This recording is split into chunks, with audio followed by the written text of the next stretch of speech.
How do you find dealing with people who have church hurt? We live in this strange period where the leaders are really shiny and really nice shoes and a nice car, and the whole thing is built around a celebrity. It models a type of leadership for me that isn't Jesus-like. It's amazing to me how easy human beings forget where they've come from. I'm always shaped and formed by Jesus on the cross, saying, "Forgive them, Father, they know not what they do." And I want to be like that.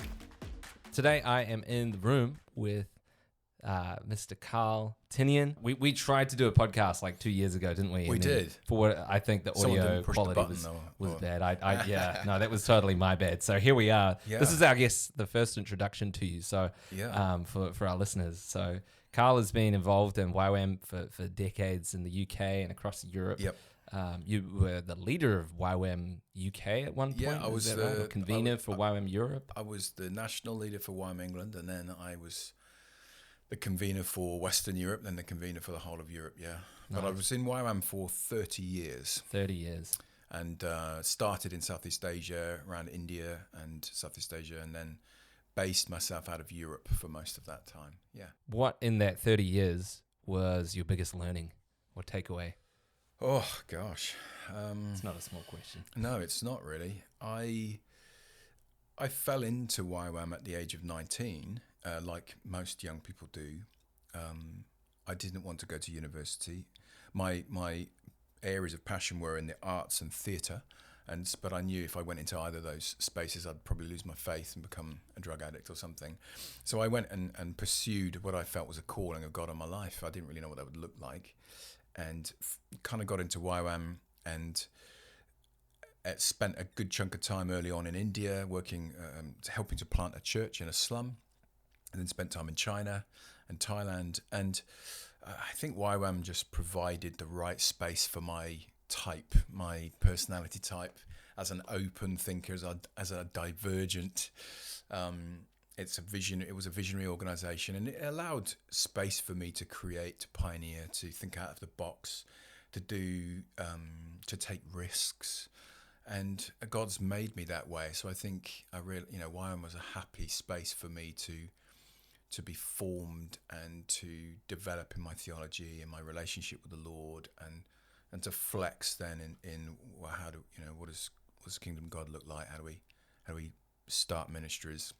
That's awesome, man. Yeah, I always loved the church as well. So I was an unusual YWAMer in that sense, that I loved, because my parents were pastors, I just loved the local church. So I was always involved with, I became a youth pastor quite early on the side, and then I ended up sort of involved in church planting as a YWAMer.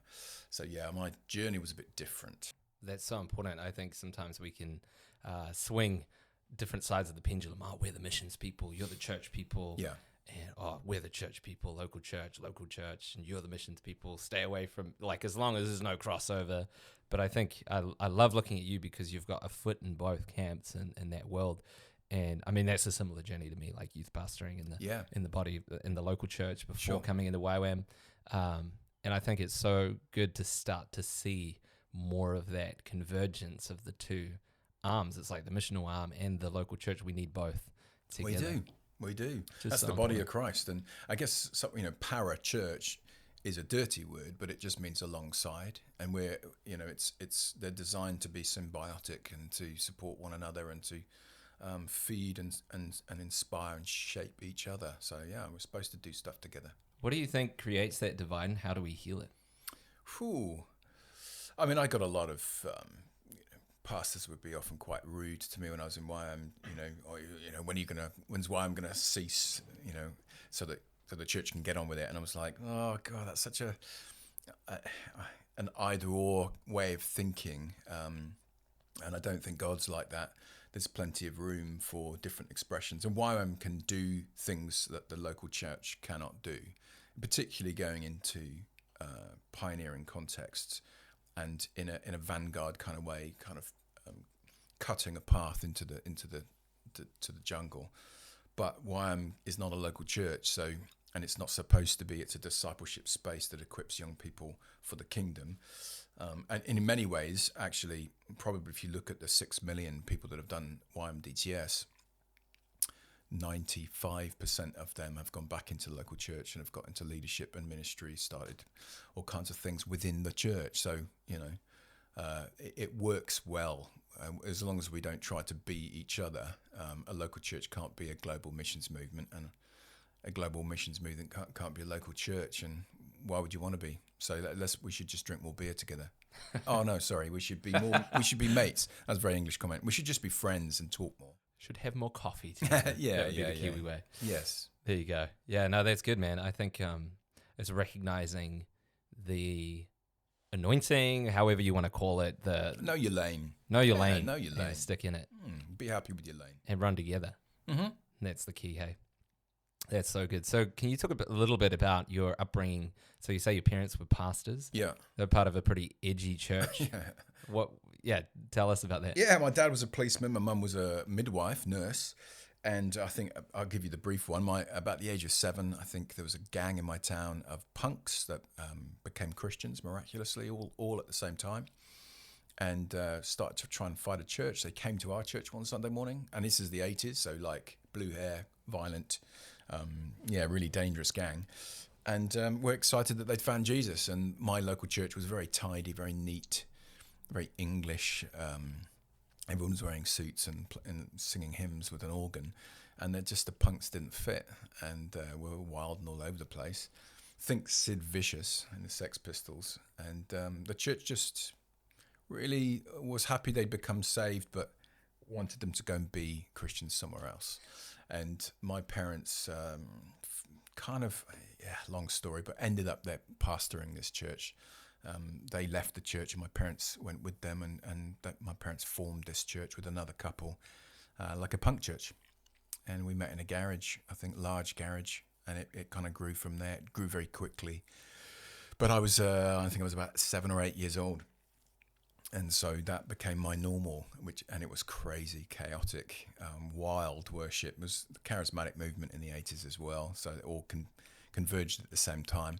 I mean, it was, to me, I would call it a privileged upbringing, because we had wild parties. People were just excited to be following Jesus. They were all young, so it was quite inspiring for me as a kid, even though that in some areas of their life they weren't great role models. Everyone was smoking and trying to kind of come off heroin most of the time. But it was a great environment to grow up in. My poor parents were trying to learn how to lead in that, while being a nurse and a policeman, which wouldn't have been easy either.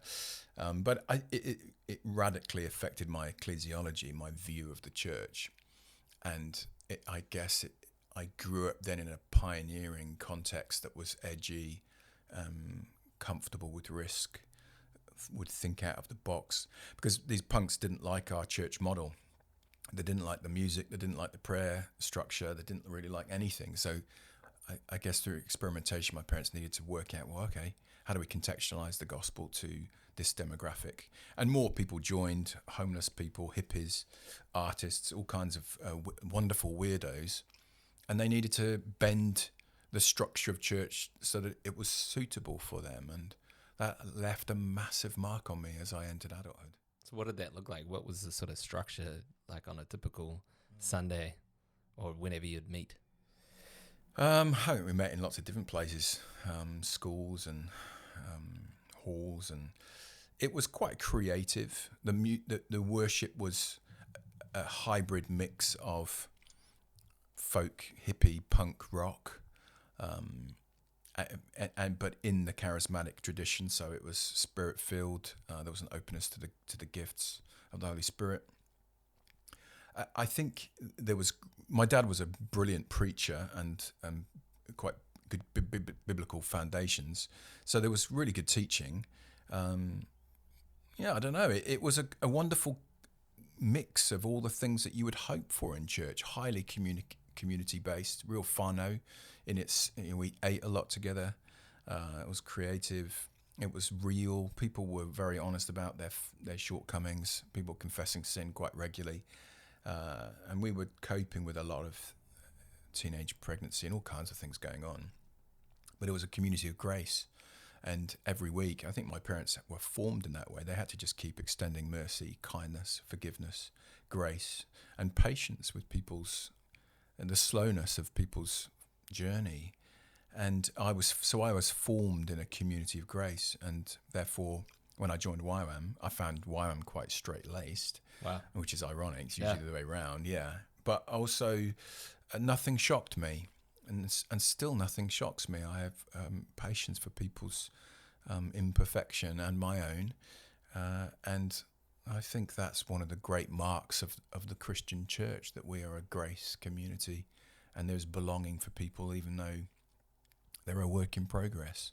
That's the gospel, eh? Yeah, that's so good. I feel like we get, again, going back to that pendulum concept, we like to pendulum between two kind of different sides of like liberalism, like just grace, grace, grace. Sure. And that means I can sin and, you know, carry on and God will still bless me. Or the other side of legalism of like, you, to get into this church, you must, I mean, you look at like the Jesus Revolution and what happened, like watching the Jesus Revolution movie. And how like it was very similar to that, actually. Yeah. It was like, we can put up with you for a time, but now you need to start dressing the same way that we dress, and you got to start singing the same hymns we sing, and talking in this boxing, people up. Like, how do we avoid those two pendulum sides? I feel like that's a constant wrestle in my own life. Yeah, it's true. I don't know if you've figured that one out yet. Maybe you could give us some keys if you have or not. Man.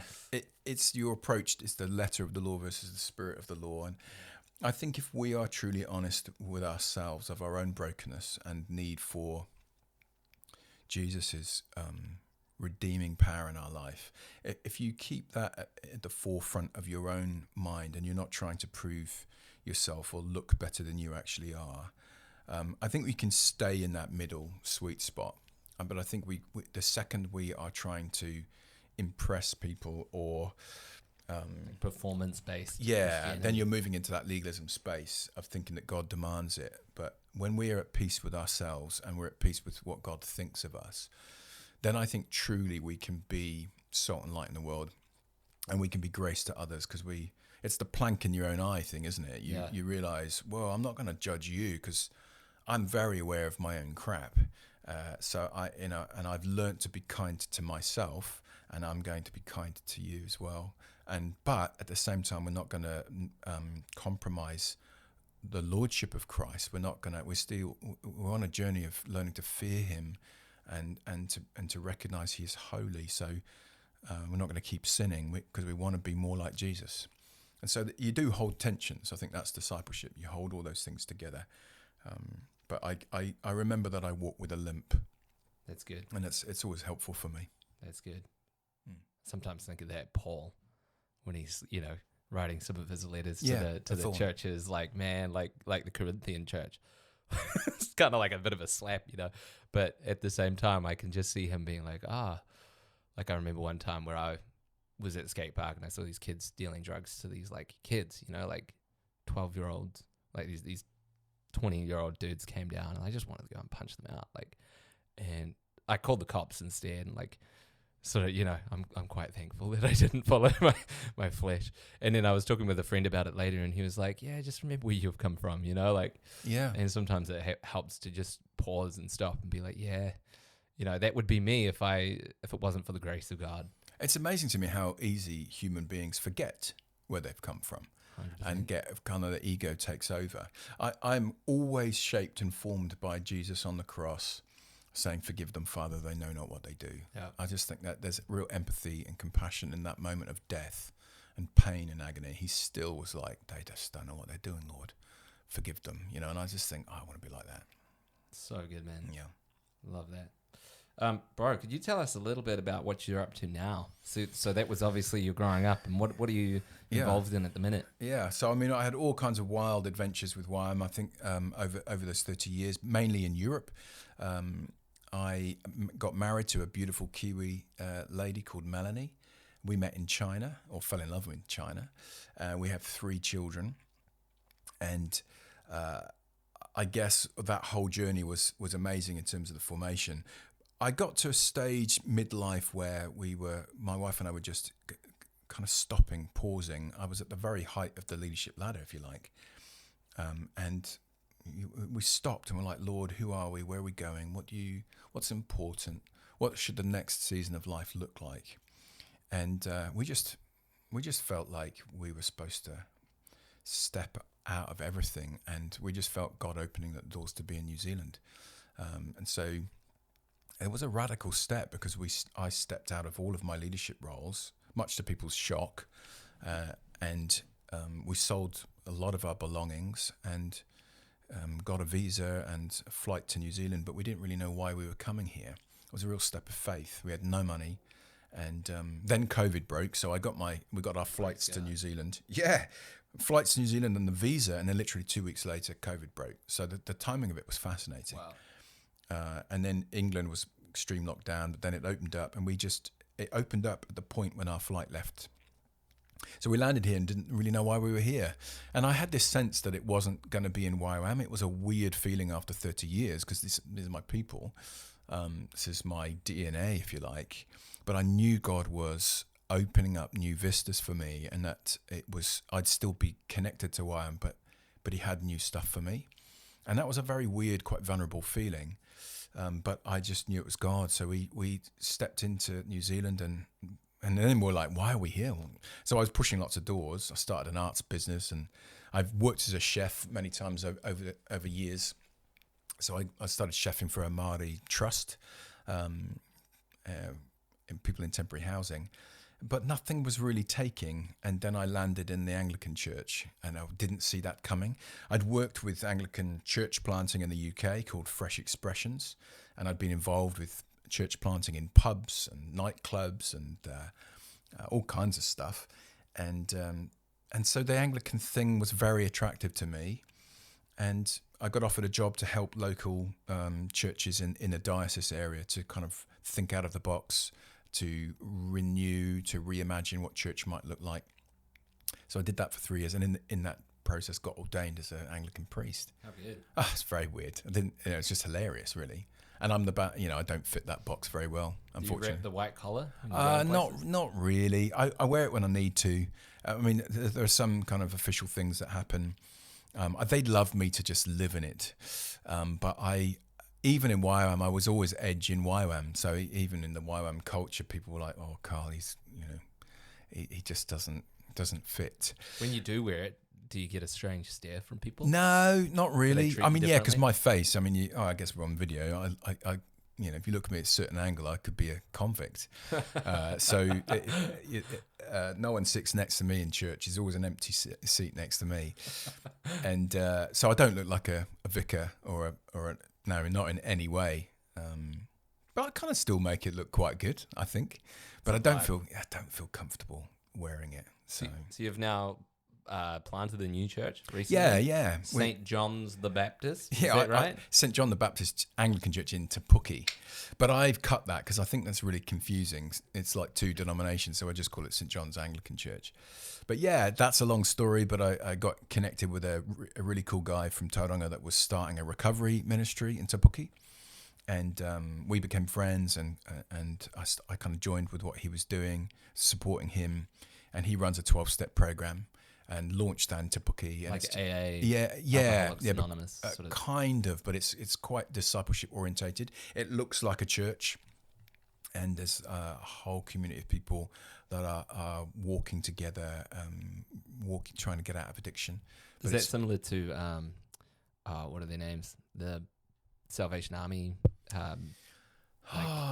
recovery church type. Yeah, vibe? it's got similarities. Yeah. Quite discipleship orientated, Jesus centered. So I joined that, and then there was a whole community around that were looking for church, that were on a journey of reconnecting to church. And so he said to me one day, "Look, if you start something, I reckon people would come." So we ran a couple of barbecues and launched it, and it's been just a really wonderful journey. We launched it back in September. And I've kind of, it's an Anglican vibe, and we have communion together, but it's very fun. We eat together. It's real grace filled. Again, I've modelled it on my YWAM leadership life, my previous formation as a child, in the punk church. So yeah, it's just been a joy. So I think we're around 50 or so people meeting every Sunday morning, and yeah, it feels like a privilege. And for a lot of them, are they kind of unchurched background, or like coming out of like It's a real church mix. hurt? Oh, it's a real mix. Yeah, all kinds of a real mix. Just people re-engaging with church after a while, or that have come out of addiction, or just the new Christians, or people that are just interested. So it's a lovely mix of age, mix of demographic, and that's really what the church should look like. But there's some beautiful people that are coming, and I'm really enjoying being in that space. Even as a foreigner, I'm learning what does that look like in New Zealand. So it's lots of learning for me. How do you find, working with like I hear a lot more probably than I've ever heard, just particularly with social media, and then you see some of like, I don't know, Mike Winger's videos and stuff coming out about scandals within the church. How do you find dealing with people who have church hurt, and how do you heal that? And could you speak to those who maybe themselves are listening and just a little sus? That's kind of the word I hear a lot thrown around. I'm just so sus of church and leaders. Suspect. Man, I'm sorry. I'm trying to be. No, that's fine. Relate to the generation. Down with the youth, aren't you? Oh yeah. Probably failing terribly. But. It's valid. So I think if that is you and you're feeling that way and you're unsure about and you're suspect about church, I get it. We live in this strange period where I guess either things are overly curated and they're highly maybe Pentecostal, where the leaders are really shiny and have really nice shoes and a nice car, and it's quite the whole thing is built around a celebrity, and it's all about feelings, and I don't think those things are wrong, but it models a type of leadership for me that isn't Jesus-like. So leaders aren't supposed to be celebrities or the top of a triangle.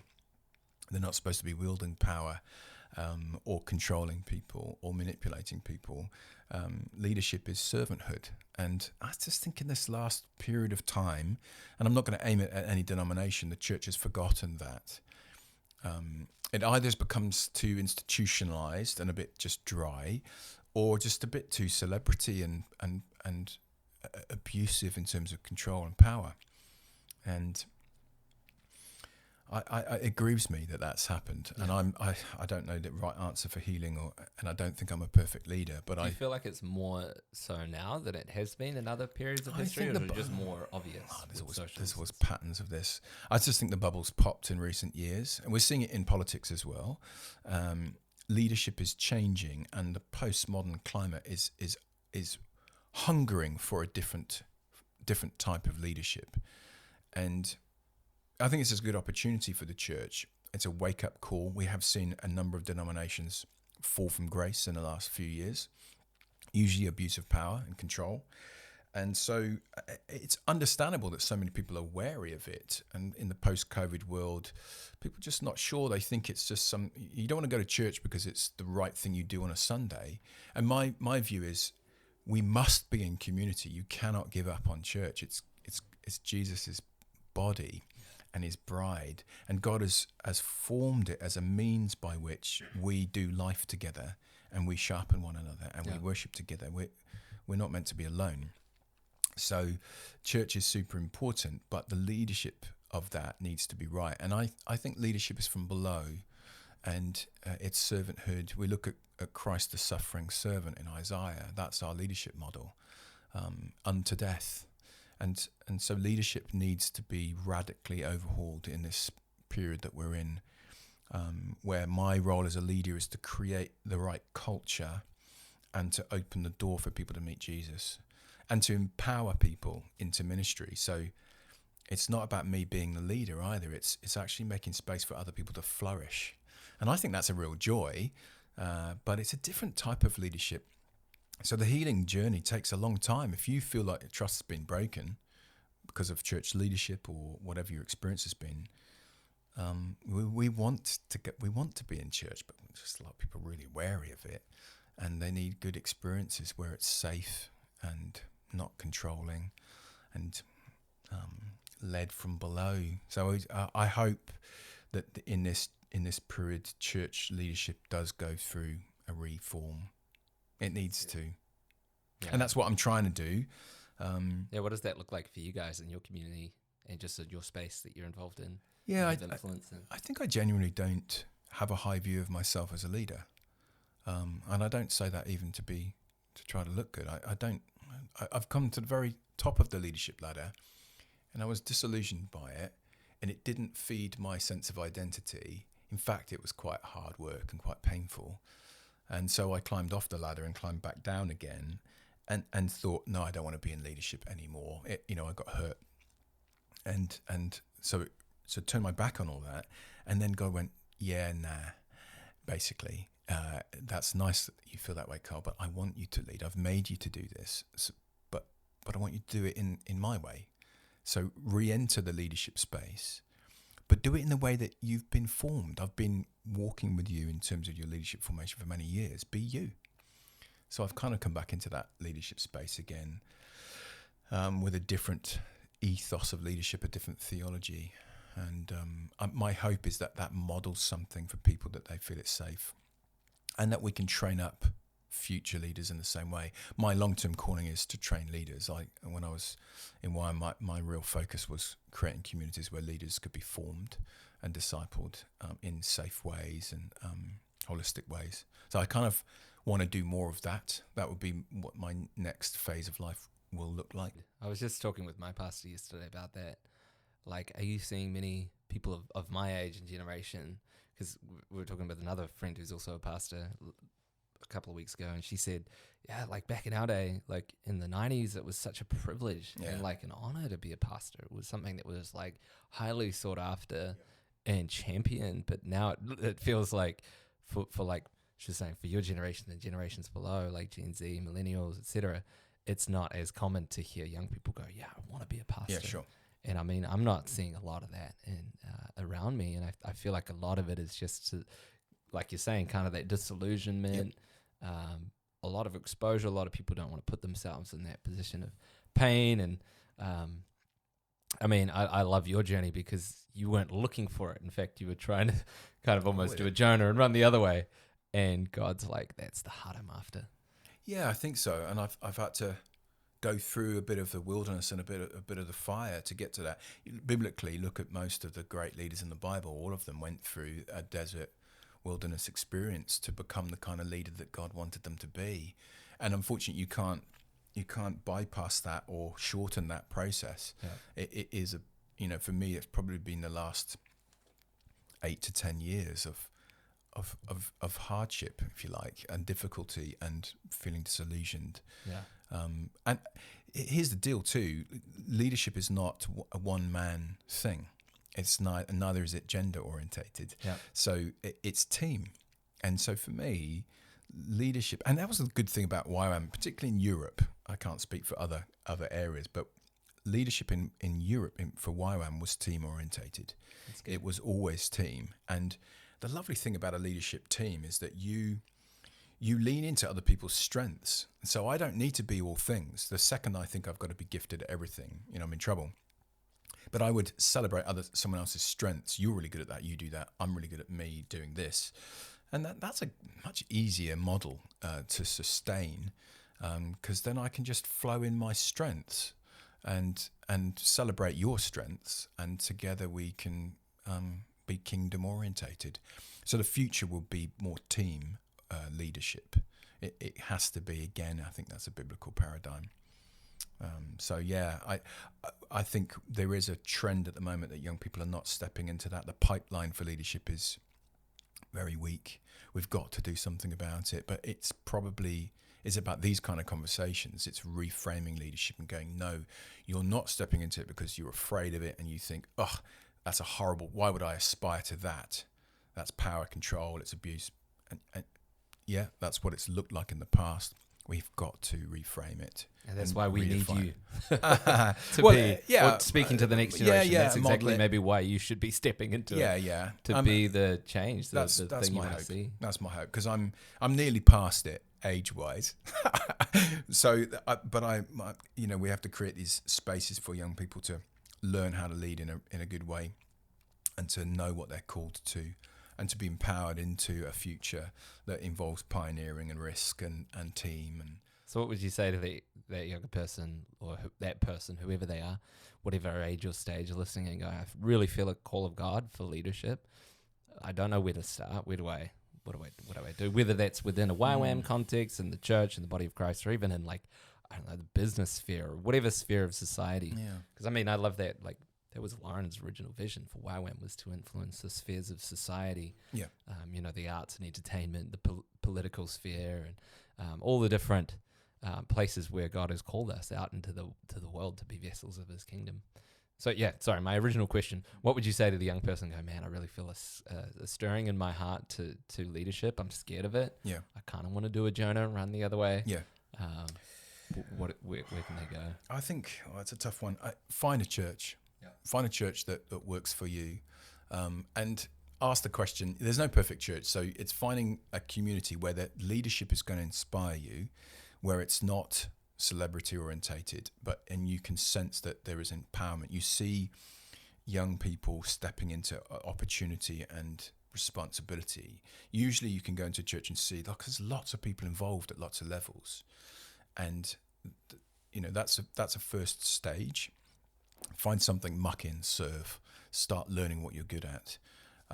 I think if you're called to the long-term ministerial leadership, think about theological formation. Think about how you can grow in your biblical learning. That might look like Laidlaw College or Bishopdale College. Those are some of the ones I work with theologically in New Zealand. But do that in a placement. Find a placement of a church where you're practicing how to lead. I started as a youth pastor. It was a great way to learn how to lead. It's a micro space, but you are getting lots of experience in different ways. And I had loads of people around me. So I think it's where are the community-based spaces for young leaders to be formed and to emerge. It takes, that leadership journey, at least the very early stages, is 2 to 5 years.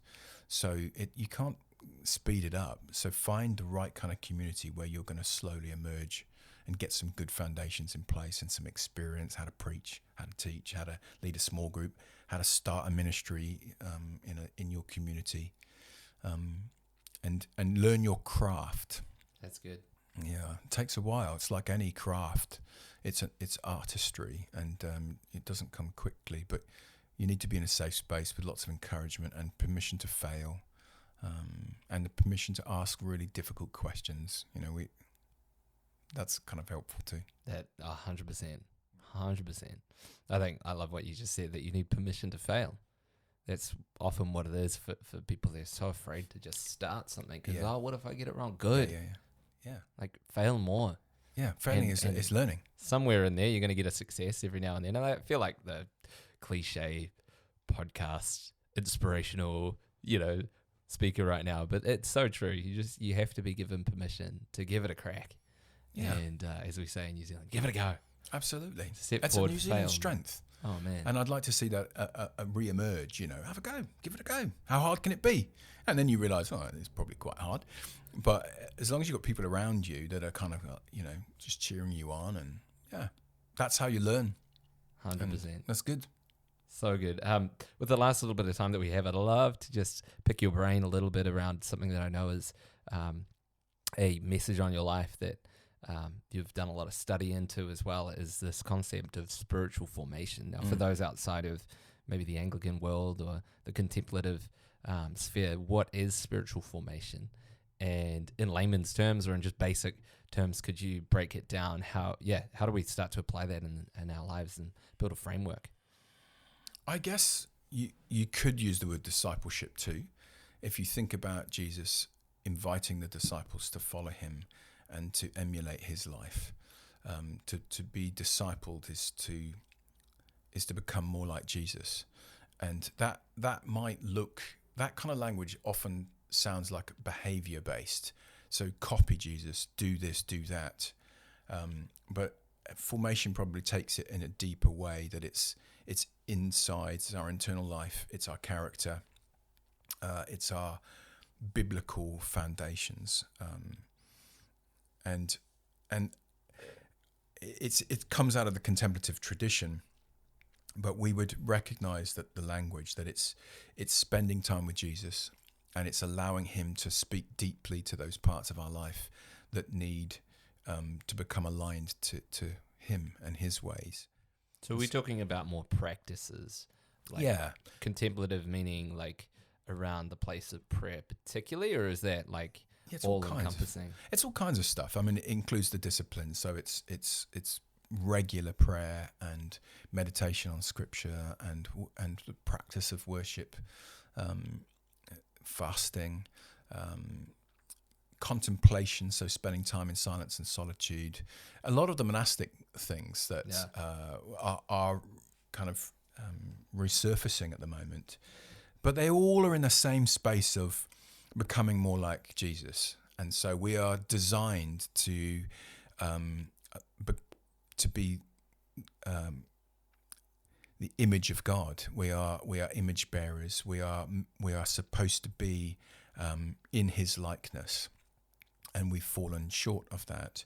But it is our birthright and our destiny to image God to the world.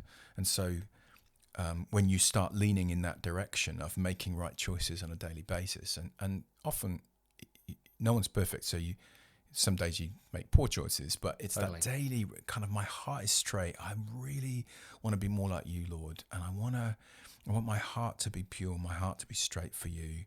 And so it's that daily turning to him and practicing, I guess, what it means to be a follower of Jesus. And it's the inner life. And I think if you do the work in that, it's in the background, it's not seen. But if you do that inner work, it has knock-on effects to everything else.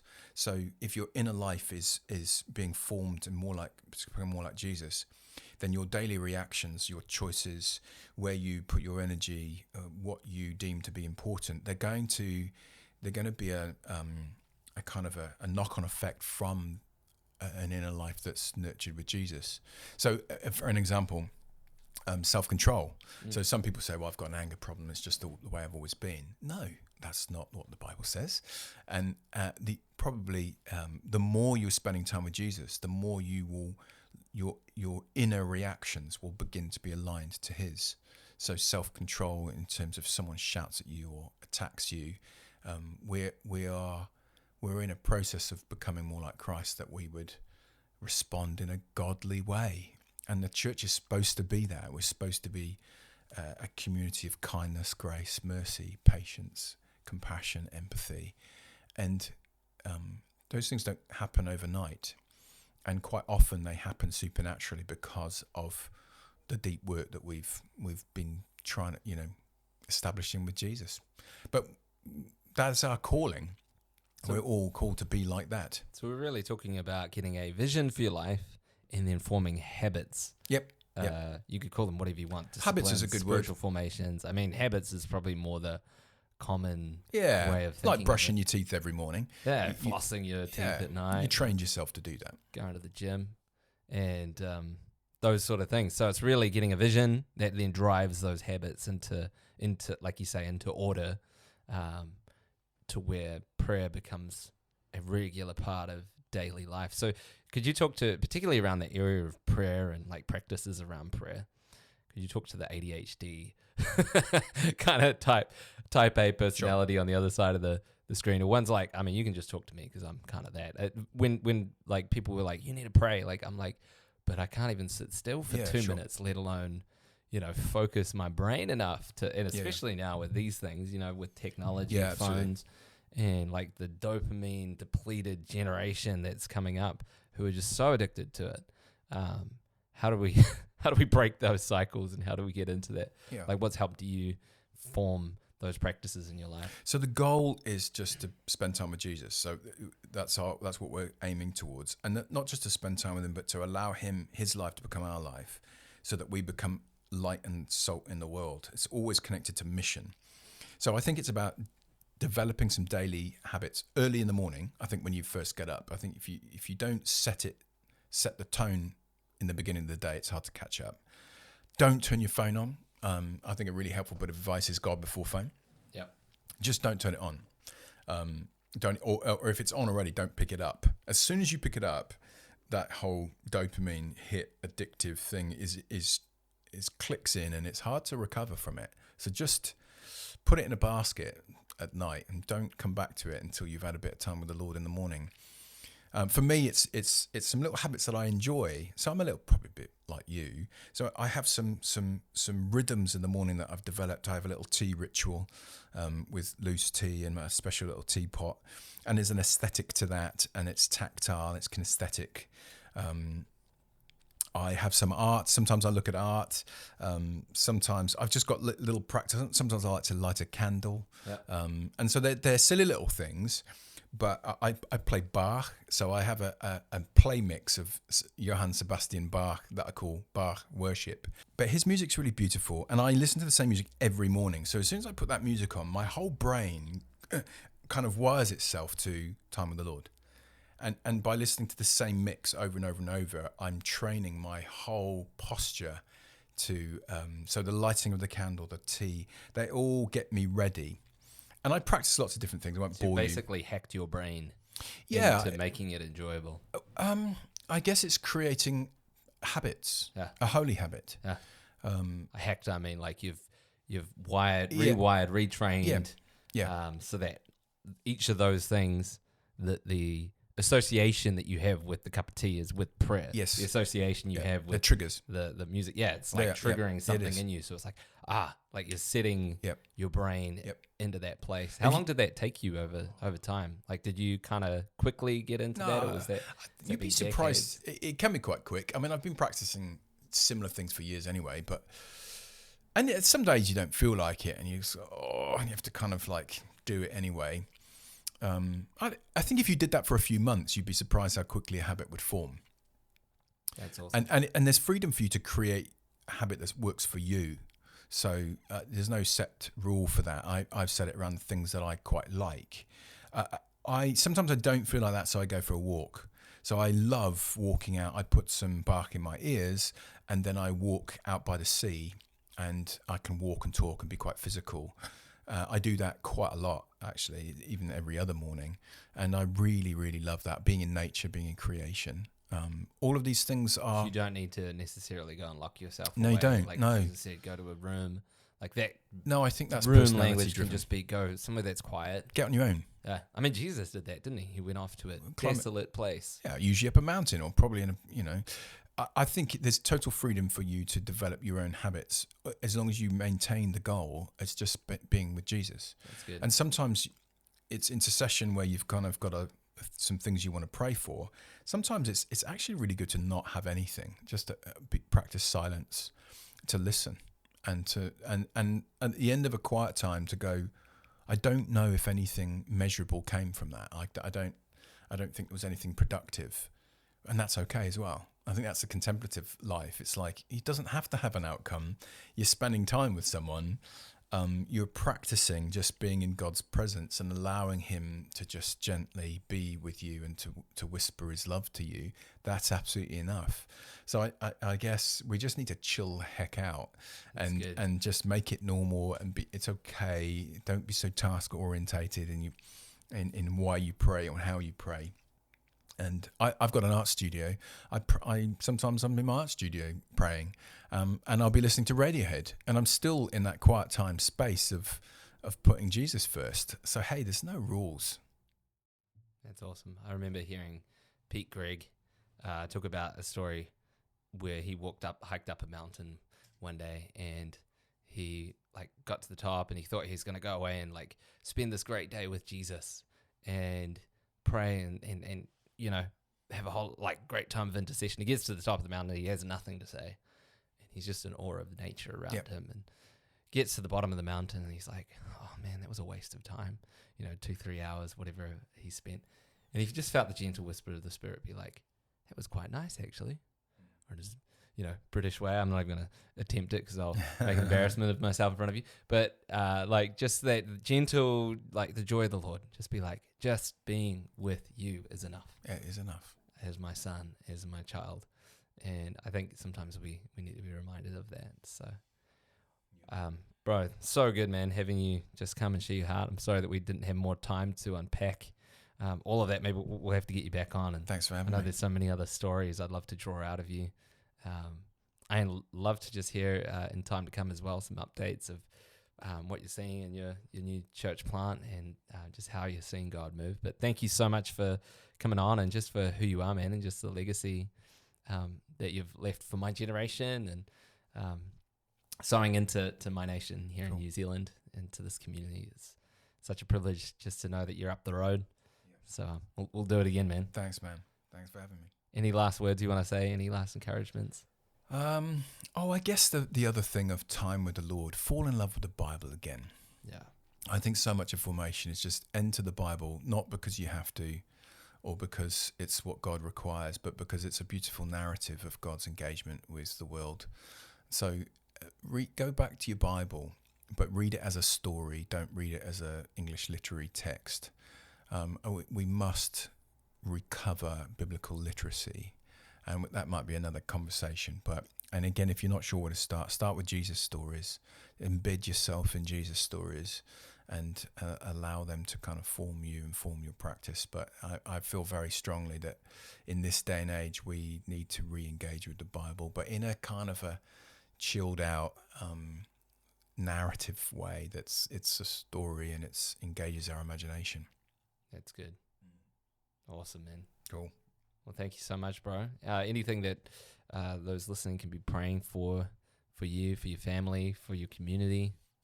All kinds. I think we pray for the church that I just talked about. Pray for the church in New Zealand. We're in it's a funny old time, where there is an increase of openness to Jesus in this generation. I pray that we would create the right wineskin to be able to capture that in a holy way, in a beautiful way, and also that we would see more Kiwis going back into the nations. It's a nation of wanderlust, but the percentages of Kiwi missionaries going overseas are really low, and that's not part of our story or our identity. So yeah, I think that more young people would also hear that call to go out to the nations to love the world. Come on. It's good. Well, thank you so much, Carl, for coming on. Thank you for those listening for tuning in today for another session on the Furnace podcast. We appreciate you guys again. Don't forget to hit the subscribe button or follow or and share this content around. But until next time, ka kite, see you again.